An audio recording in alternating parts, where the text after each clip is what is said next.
Okay, there's the message that the recording started. Good morning, everybody. I'm calling this meeting of the Public Safety Communications Task Force to order. It is 9:03 on January 27th, 2026. I'm Barbara Neal. The meeting is being recorded, and the recording will be posted to the task force webpage following the meeting. We'll start with our usual roll call of task force members. Please verbally acknowledge your presence when I call your name. Dan Batesy. Here. Okay, Ron Kumitz. I am present. Morning. Jim Mack. Here. Morning. Mike Dungis. Here. And that appears to be it for task force members. I did hear from Paul White this morning. He won't be able to join us today.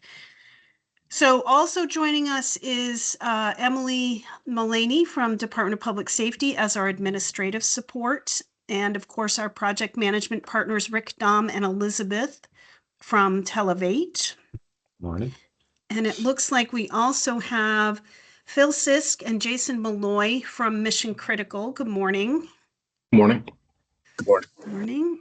And we have, looks to be one member of the public, Matthew Prouty. Would you care to introduce yourself and any affiliation you care to share? I am Matt Prouty, Interim Chief of Police, Rutland City. Nice to have you here. Okay. Did I cover everyone? I did. Okay, so approval of the agenda. The agenda was distributed to task force members. It's also available on the webpage. Do we have any changes needed for today's agenda? Okay, hearing nothing, we'll consider the agenda approved and move on to approval of the minutes. These would be the minutes from the January 21st meeting, regular meeting number 71. Any changes needed to these minutes, or is there a motion to approve them? Make a motion to approve. I'll second. Second it. Okay, Jim and then Mike. Any discussion needed? Okay. All in favor of approving the minutes from January 21st, raise your hand or signify by saying aye. Aye. Hands are up. I heard Ron's aye, and we're good to go. Those minutes are approved. Which brings us to the discussion of the detailed recommendations draft. And I'm going to hand it over to Dom or Rick, whoever wants to take it from here, to kind of walk us through where we are on the draft and see what questions, if any, or comments we have from the full task force and others. Okay, thank you. I can share let me share the document so we have it in front of us. Rick, maybe you're best to go over it if you like. Sure, I'll get started on it. Well, I'm happy. I'm really delighted that we've gotten to this point. This is a culmination of a lot of hard work from a lot of people, and much appreciation to the community that supported the effort and the task force members.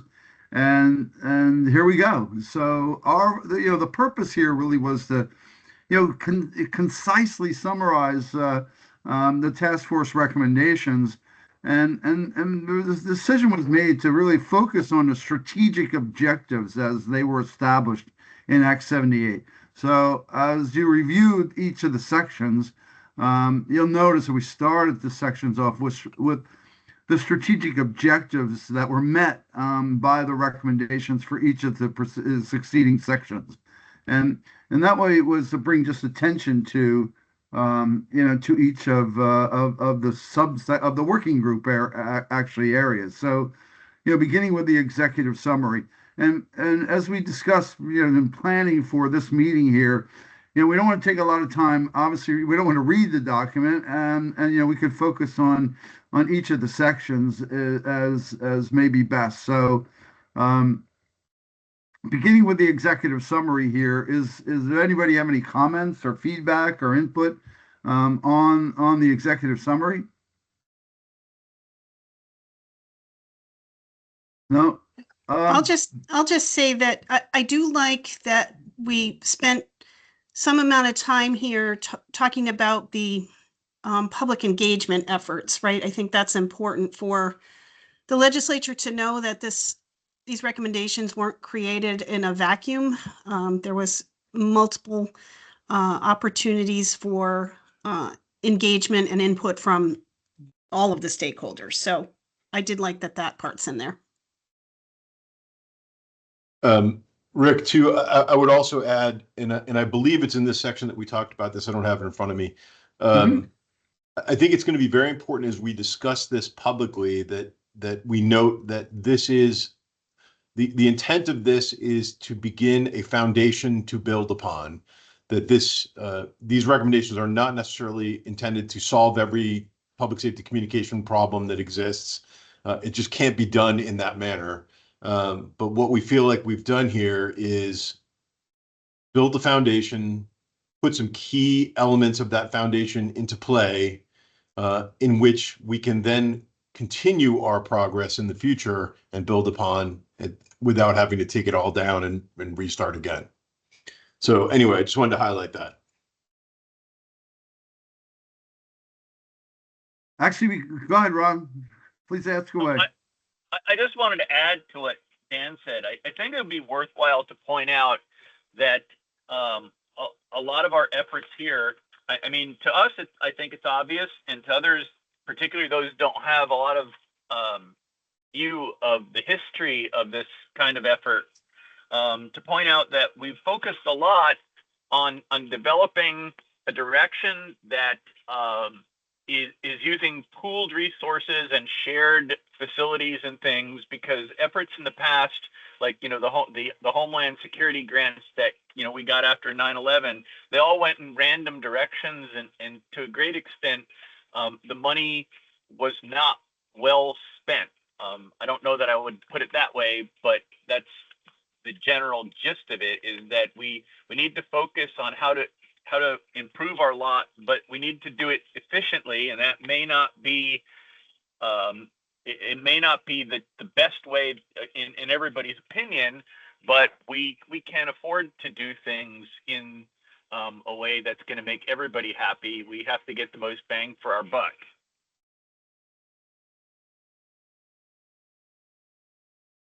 I think that's good feedback, Ron. Were you thinking that should be part of our talking points, or are you suggesting that there might need to be revisions to the draft?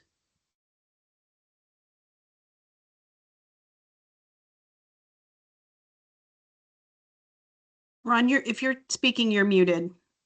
Sorry about that. It certainly needs to be part of our talking points, but whether or not we insert a line, a line or two in the executive summary or elsewhere to point that out, maybe putting that in the executive summary, which is the second page, and most people will probably get that far.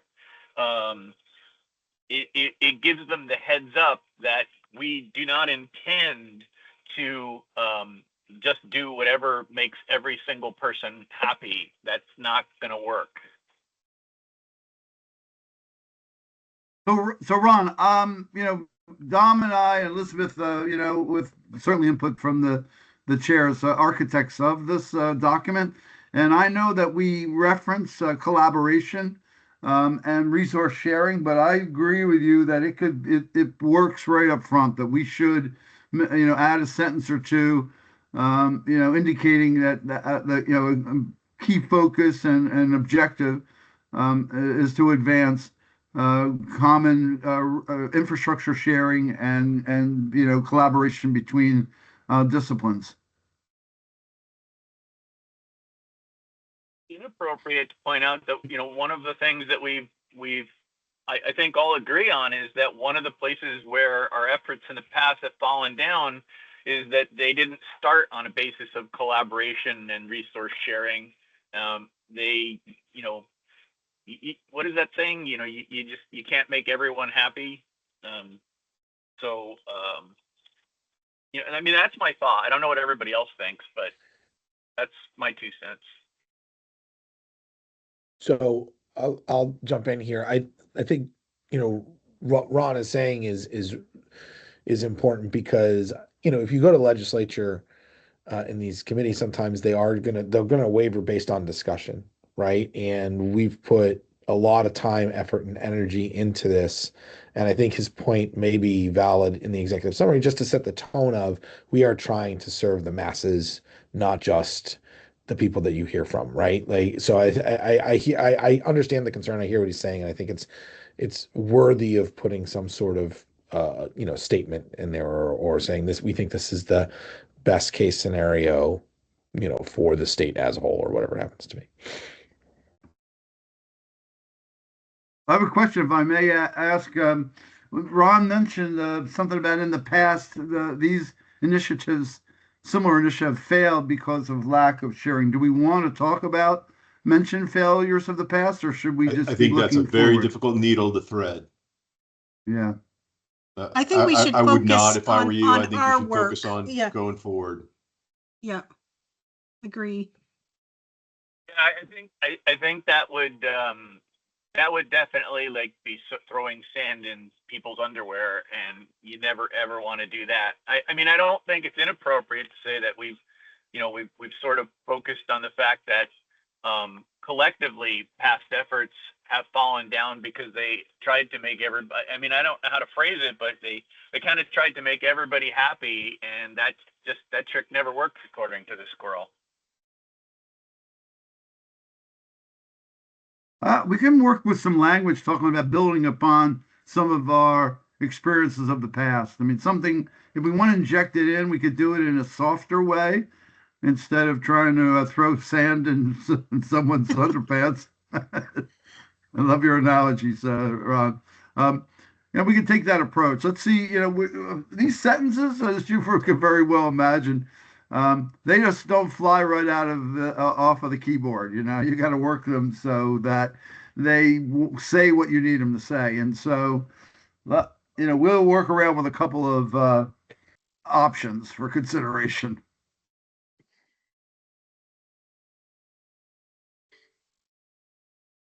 All right, can we move on, or should we drill here a little bit longer? I think we're good. I'm not seeing any other hands.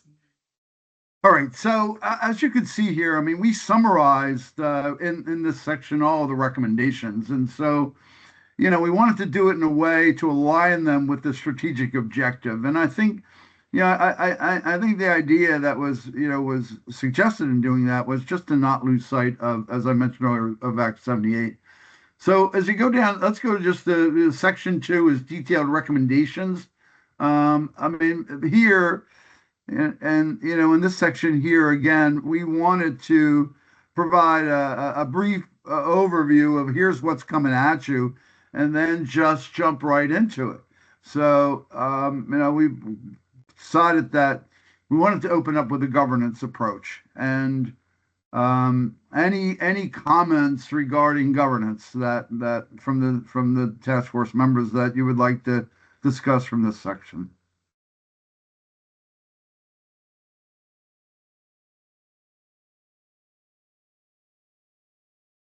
All right, what about 2.2, public safety dispatch operational standards?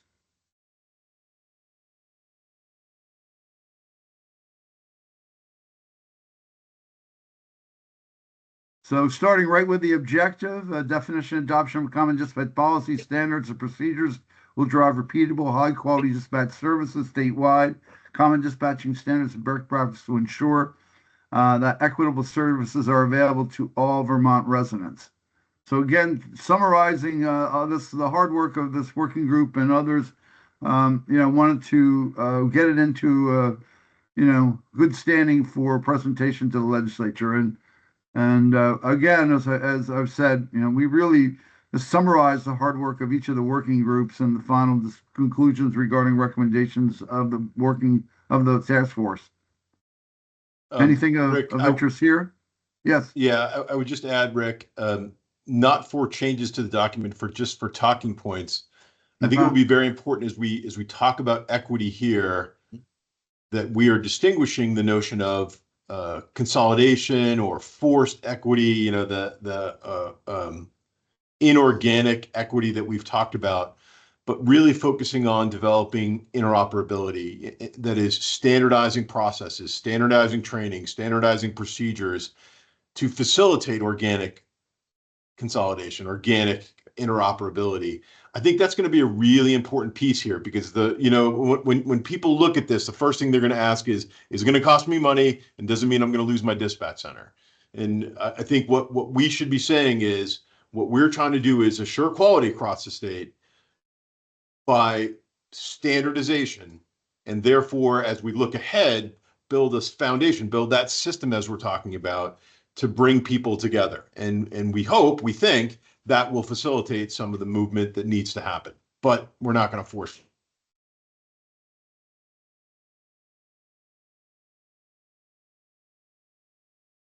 With that said, Dan, once we have agreed on a final report to deliver to the legislature, we then need to develop, and this is a question, we need to develop a PowerPoint to support discussions with the legislature, as we I did don't know that we for. need a PowerPoint, Rick. I think we should have, keep a list of some of the key talking points. I guess it will depend. I mean, it depends on what they're asking us for. All right.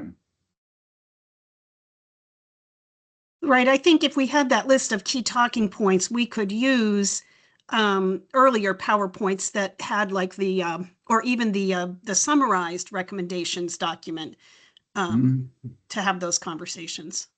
Right. Yes. All right. Any comments, questions about 2.2 public safety dispatch operational standards? We covered Q&A, policies, procedures, dispatch protocols. Each section was, short, was designed to be brief and to the point. All right, 2.3 training and staffing. So again, summarizing on training, again, standardized training for our dispatchers so that they have the tools and the knowledge to reliably perform duties of their job. Again, that's the focus, summarizing each of the this particular working group's recommendations. Any thoughts, comments, any talking points we want to have here?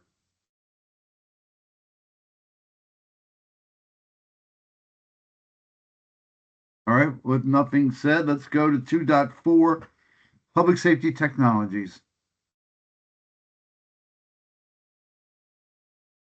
Okay, so here again, the objectives: interoperability, security, accessibility, sustainability, and getting right out of the gate, focusing on the CAD, as we indicated was got to be one of our key first investments, along with rapid SOS to all centers, and so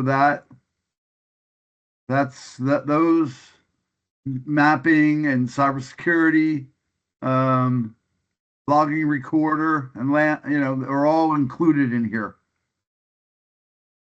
I would say in this, again, not for changing the document, but just the key talking point is the CAD gives us year one improvement of the system.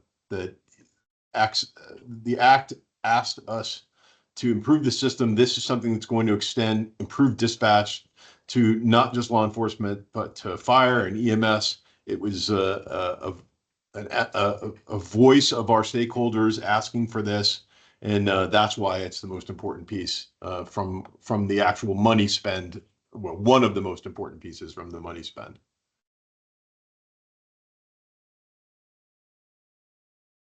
Which underlies our goal to get approval to begin this effort now, CAD and rapid SOS to the community, so that we could immediately begin leveraging the recommendations that we've designed.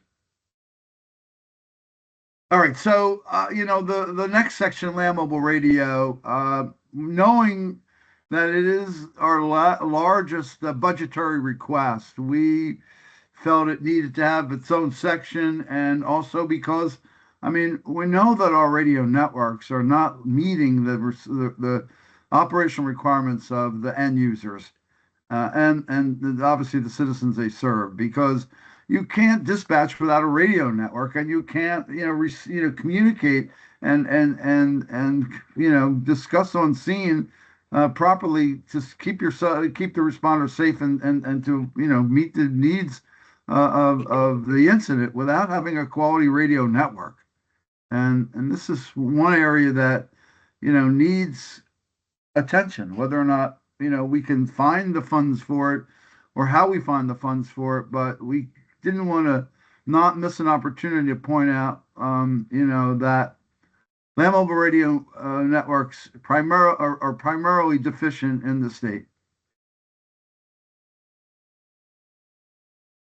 And with that said, we endeavored to draft this section such to explain briefly how they're used and where they're used, and that the gaps in their use, and that we've got a lot of individual networks out there, but we don't have common regional or statewide capabilities. So building on interoperability, and also at the same time, achieving interoperability, and over the long term, reducing the operational cost and benefiting from the operational efficiencies for dispatchers and first responders is something that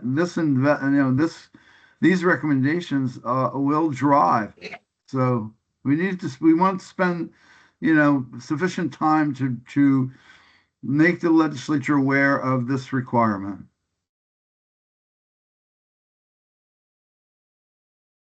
Any comments? Everybody's good with this section?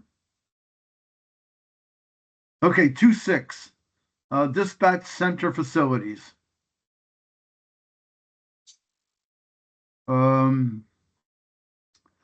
Again, building on equity here, trying to achieve equitable capabilities for all dispatch centers and all of those who are served by them. So, this section was drafted with that in mind.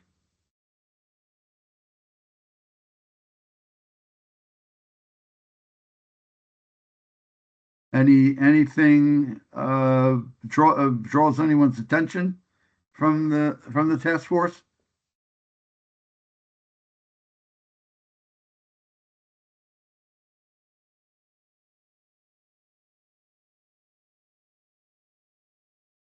The goal of achieving some operational continuity across all the centers. It's really, one of the primary efforts of our work. And this highlights what Dan pointed out earlier about the approach to focus on encouraging improvement throughout the state, all dispatch centers, but providing a framework for organic consolidation if it leads to that, but not not requiring that.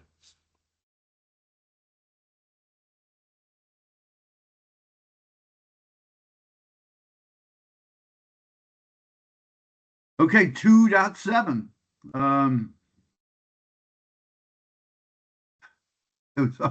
How do we achieve equity for funding, and we're trying to address as we've indicated throughout the program, addressing goals and how to achieve equity for dispatching for those who aren't paying, and equity for those who are paying, and how to best leverage those funds from those towns, municipalities who are not paying, and to leverage those investments to the benefit of the entire state wide public safety communications effort.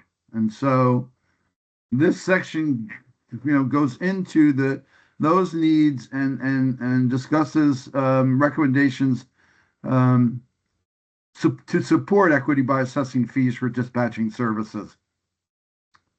So we've gone on, to summarize the what we have and where we stand today, current status and a recommendation for a time, not rushing to charge those who aren't paying, but to rationalize why it's fair and to charge all and how to best assess fees and how those fees could benefit the statewide public safety communication system. I think, Rick, one of the talking points, again, nothing to change in the document here, is to just please be very careful that this is a work in progress. Yeah. That we don't want to get out over the skis of anybody in this, that we're gonna have to involve stakeholders in this conversation. We're gonna have to take information from a variety of different sources, and that we do not have a final plan on this yet. Again, I think it will be very easy to start a fight here about people being afraid that they're going to get charged and they're going to, I think what we're saying is we know this is a problem that needs to be addressed.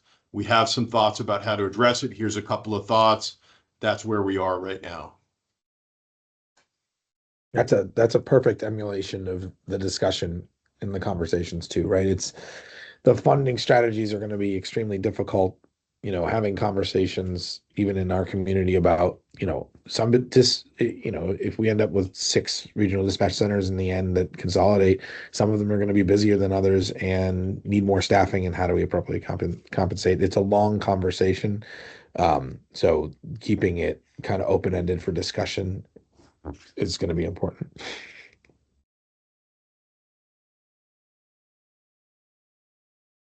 So based on what Dan's comments and his input into this section, we were clear. We tried to be clear in making that, and also this paragraph here that begins with the task force recognizes. We tried to summarize that. That dispatching fee will be a burden on municipalities, and so we want to roll it out slowly, but we also highlighted that.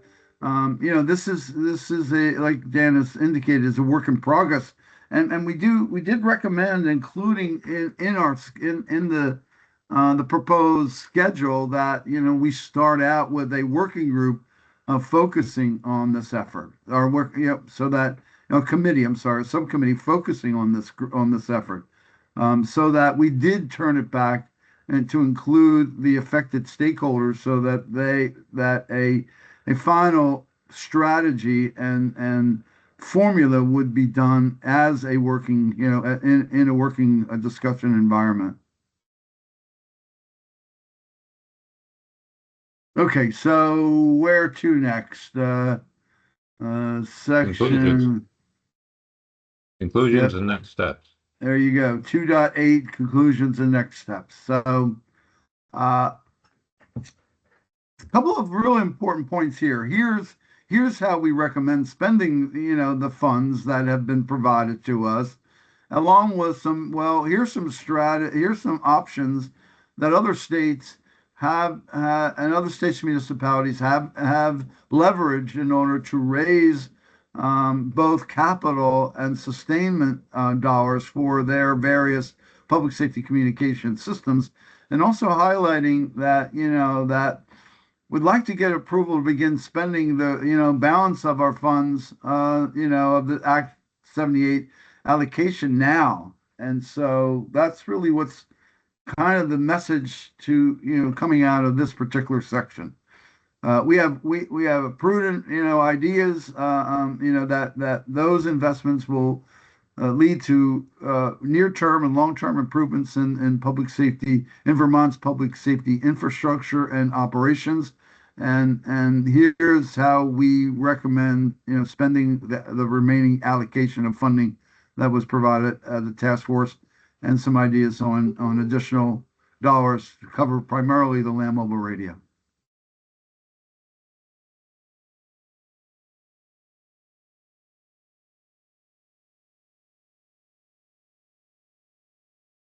Any comments, recommendations, thoughts on this section?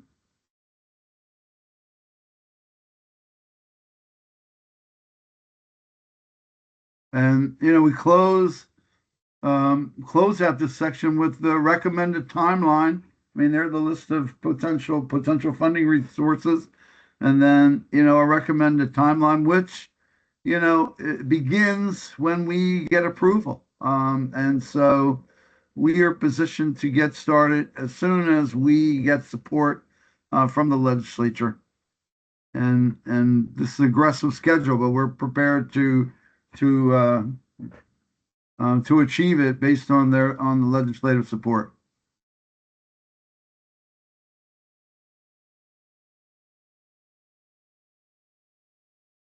So in general, in addition to comments we talked about up front about the focus on sharing, resource sharing and collaboration, other comments, suggestions on how to improve and enhance this particular draft? Any additional suggestions from the task force members?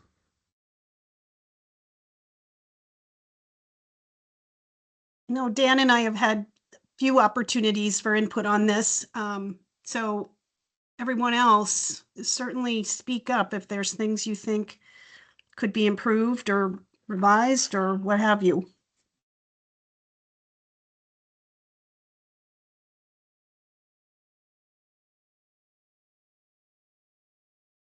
They think it's perfect. Well, has everyone had enough time to review it? I mean, do you need That's a good any question, additional Rick. time? I mean, the goal is to deliver, Barb, and please correct me if I'm mistaken. The goal is to deliver this report on Friday this week, by the end of this Yes. week. Yeah. So I'll say I had enough time to review it. I think it's good. I think there's, it's high level. I mean, there's a lot of detailed points, but it's high level, and the feedback that we're going to get from the committee, if any, could be beneficial too. I don't know if they plan to give us, a ton of feedback, if they're just going to take it in and absorb, but that could be helpful. My concern goes back to where Dan and I were just talking about the funding piece. I think that's going to be the biggest challenge. The communities that currently have dispatch centers that want to take this on are going to need to be appropriately funded, or they're not going to want to participate. So while there's the side of the coin of we don't want to charge too much, or we don't want to, we don't want to develop a billing system that's arduous, we do have to make sure that we have communities participating in this and make it beneficial. So it's a two-sided coin. And that's where my biggest concerns are, but I don't think that this document eliminates that. I think everything else in here is pretty good. So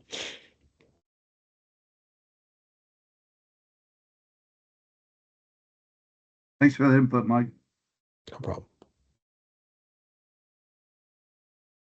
Anyone else? Jim, you look like you were about to say something.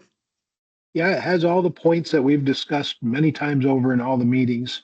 I'm happy with the report as it is. I'm sure we could probably wordsmith this to death and still not improve it much more. Okay. Thank you. I agree with Jim. Go ahead. Go ahead. No, Go ahead, no, Ron. you go, Ron. I agree with Jim. I think that a pivotal part of how the legislature responds to this report will have to do with whatever we do with getting the stakeholders to communicate with those legislators between now and the time that they actually discuss it in Montpelier.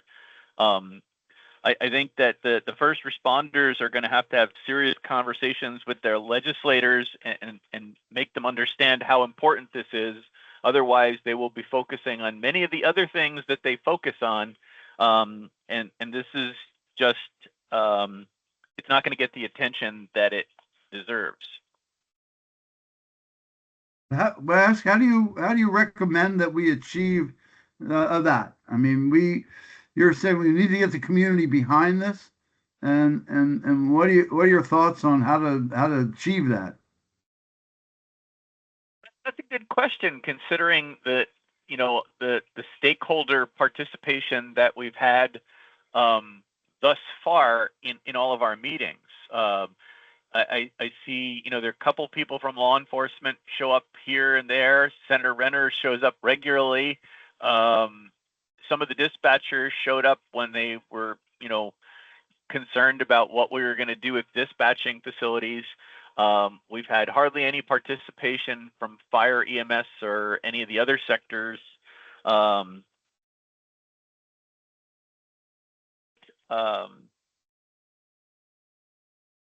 not sure. I'm not a public relations person. In fact, peopling is not one of my big skills. So, but I feel very strongly that unless the people who are to benefit from this bend the ears of the legislators, this is going to be relatively unimportant to them. So a step one might be, I mean, we're going to distribute this report to the legislature, obviously, but it would also be to distribute it to the stakeholder group, that we must have a pretty robust contact list for that at this point. And Phil, I do see your hand up. So that might be a place to start, is just making sure that we do distribute this directly to the stakeholders that have been with us all along. As well. Phil, why don't you go ahead with your comment? Oops, I was just going to speak to that schedule that you had there on the CAD. I would say that kind of passes aggressive. It gets into unrealistic in the sense that you have 90 days to issue a CAD RFP. I think that's a difficult task. And then another 90 days to enter into a contract, not select a vendor, but enter into a contract. And so that's another difficult task. So just my experience is those are not 90 days are not realistic timeframes for that. Just pass it on along. I appreciate the comment earlier that it's aggressive, but there's a fine line between aggressive and realistic. So I'm not seeing 90 day. I'm seeing 30 days. Day 120 issue a CAD. And then by day 210, you'd have a CAD contract. Oh, I see what you're. That's 90 days. Okay, gotcha. Yep. And it does show the CAD RFP committee is established on day 30, so it's 90 days from there to the 120. I gotcha. Okay, I was having trouble following the math. Yeah. Just an observation. Okay.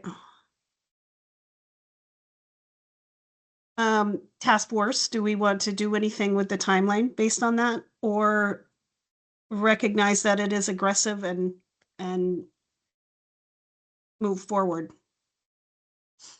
Well, I've made some similar comments on that as well. I think as long as we call it like a discussion document or something along those lines, I don't think this necessarily requires us to follow it. I like being a little more aggressive than less aggressive. I do get concerned. I share some of the same concerns that Phil had, but I don't know. I think if we just lay it out there as a discussion of points along the path of travel, I think it's okay.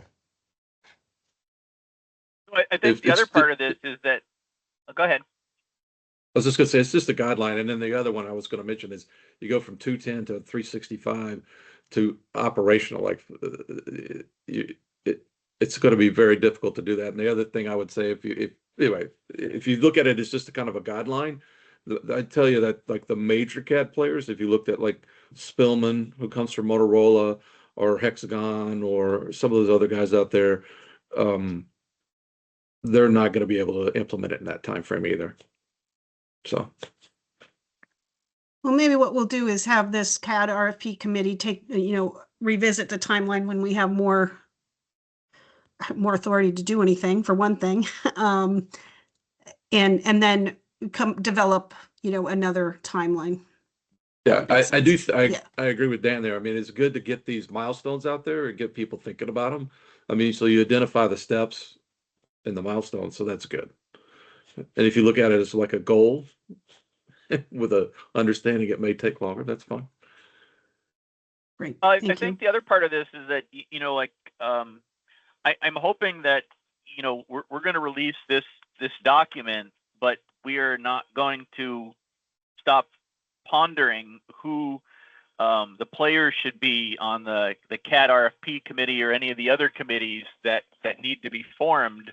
We should have some relatively solid idea of what those committees are going to look like, and who they're going to look like, so that they can hit the ground running when the whole thing starts to gel. That's a great point, Ron. I'm on a couple different committees and they do take a while to get ramped up, so it'd be nice to be out in advance and kind of ready to go. So the good news, Ron and Mike, is that we were requested to put together a preliminary list of participants on that committee, and I think both your names are on it. No, I'm kidding, of course, but I'm pretty sure that Jim's on there. Yeah, I mean, because we want the best of the best to engage, from local and from state and representing the end user. So at Barb's request, we provided an initial recommendation of people and our agencies that should be represented in that subcommittee, with the intent of getting rolling as quickly as possible after we have approval to spend those funds. Okay, so it sounds like where we are now is we want to add that, or ask Rick and Dom to add that sentence or two that speaks to Ron's comments early on about sharing resources and collaboration, and saying nicely and positively, I suppose, that we know we're not going to make everybody happy. So what do we do with that? Do we need to get the report to the legislature by Friday? We could have Rick and Dom come up with some language that then the chairs look at and give a blessing to, or we could maybe engage with Ron, but we couldn't do more than that, right? Because of the quorum, or we can have another special meeting. What do people want to do?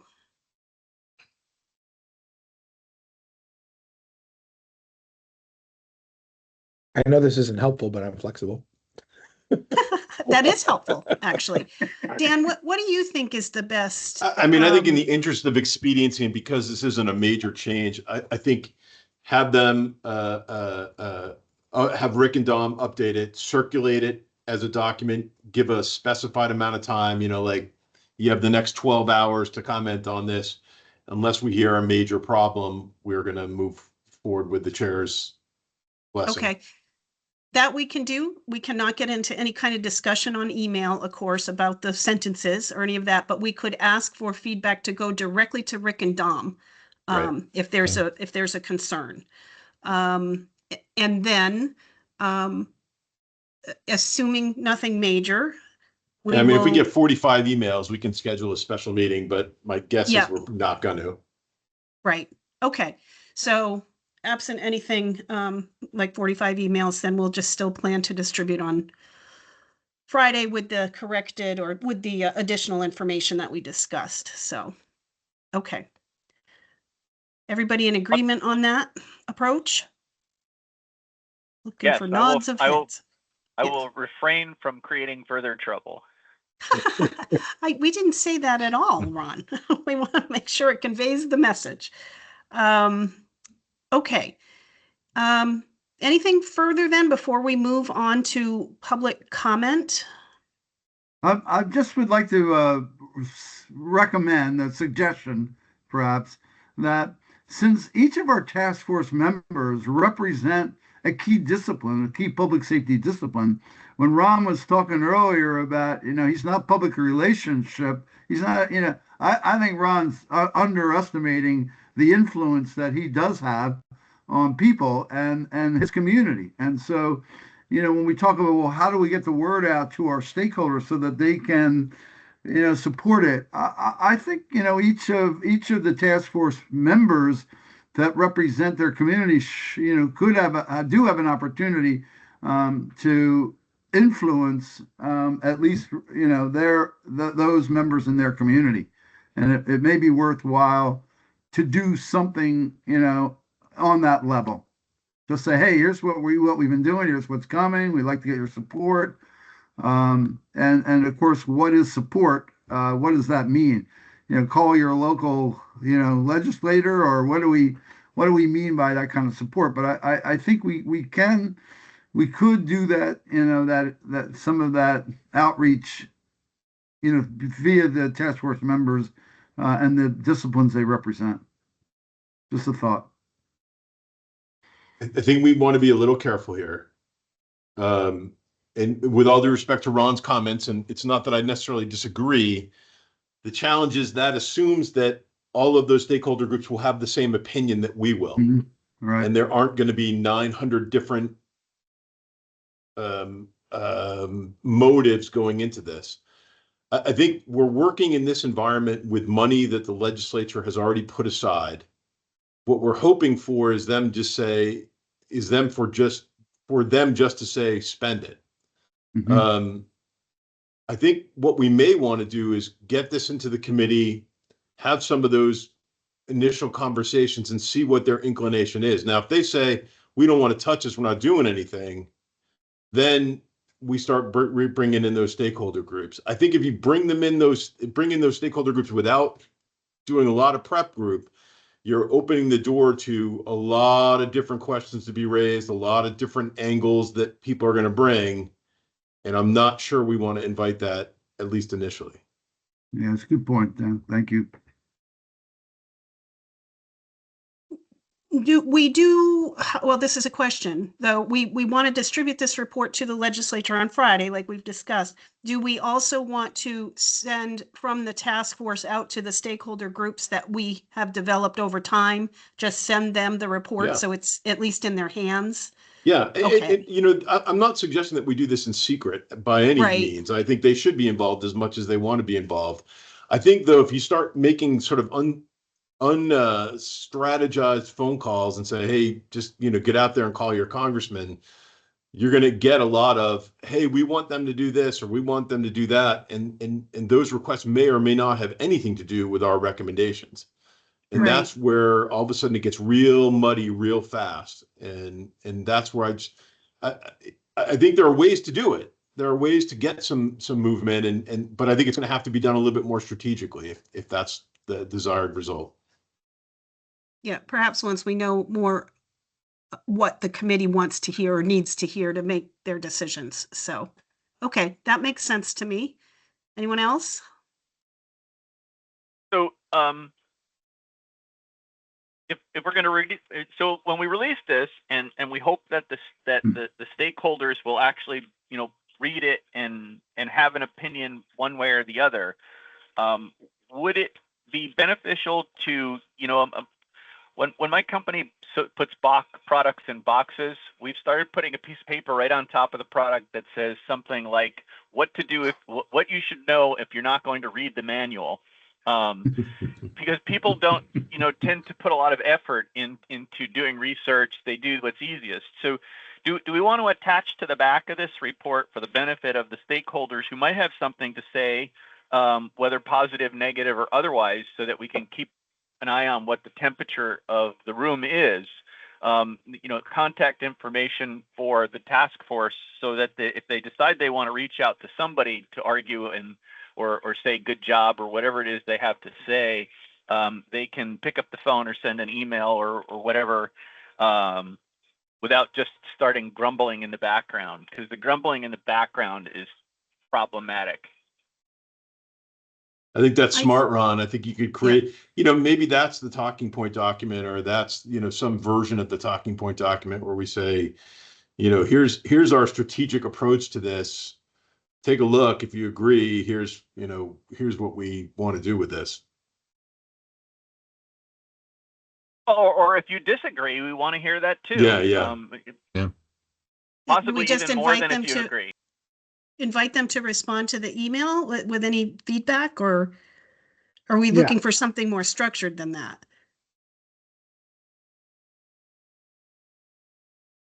The email? Yeah, That's I mean, what my thought. Yeah. we can invite them to reach out to the email, or if we want to include, each of the members of the task force and the the stakeholder groups they represent, we could do that as well. Sure. Okay. All right. I think we can work with that.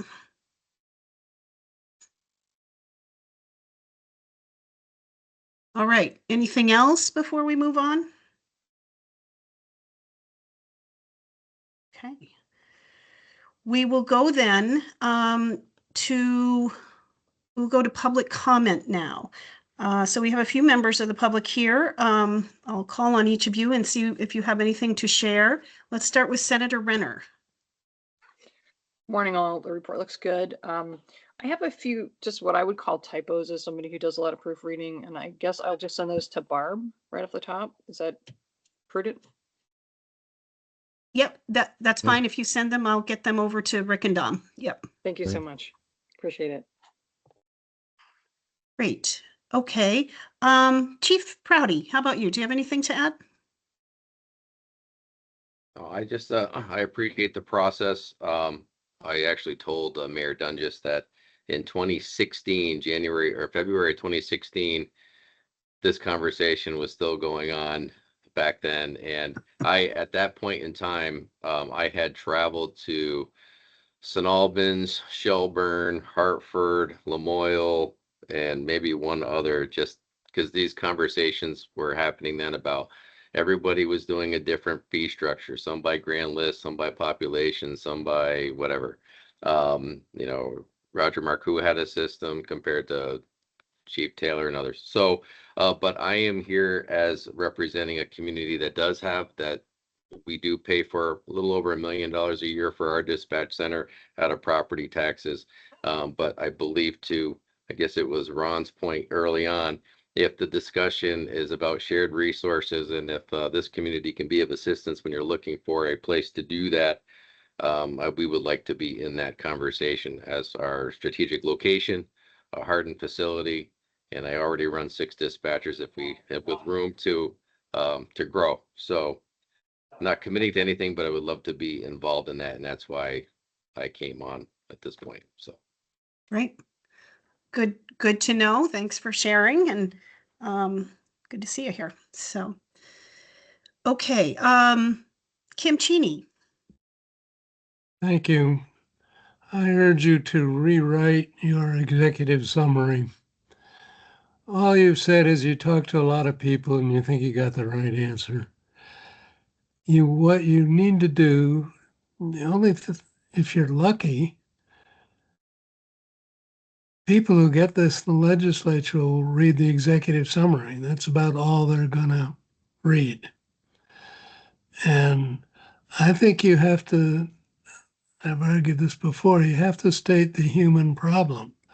I'd like to know, for example, 3 or 4 incidents of serious repercussions with failures of communication. I want to know what problem I need to fix on a personal level. If a member of my family gets injured, whatever, who's going to help them? And you need to state an urgency, not only in equipment, but in finding ways to make us all safer and make us all try to pay equally the same as a Vermonter.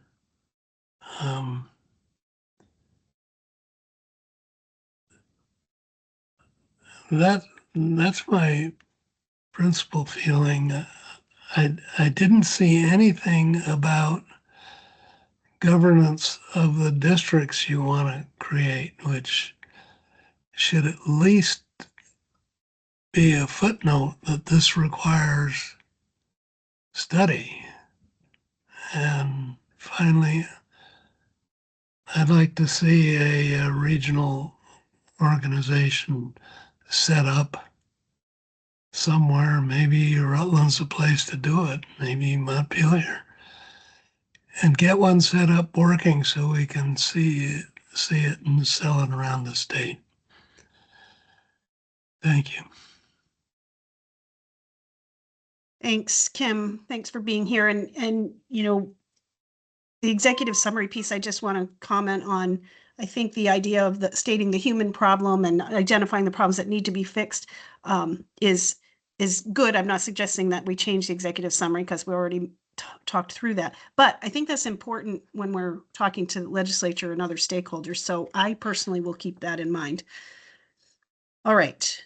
Is there anyone else on the call who would like to have a moment for public comment? I think I've covered everyone. Okay. All right then, moving on. Is there any new business for today? All righty. We will go to the last item, which is confirm the next meeting date and adjourn. So we are on the books for a regular meeting next Wednesday, February 4th at 11:15. That's barring any, massive amount of feedback that would require that we schedule a new or another special meeting later this week. So otherwise, I think we're on for next Wednesday. And if there's nothing further, is there a motion to adjourn? I'll make the Motion motion to to adjourn. adjourn. Seconded. Thank you, Ron. Thank you, Jim. All in favor of adjourning for today, raise your hand or signify by saying aye. Aye. Hands are up. The ayes are in. Meeting's adjourned. Thank you very much, everybody, for all your input. And we'll watch for the final version to come out and get any additional feedback. So, all right. Have a great day. Thank you, everyone. Thank you. Have a Okay.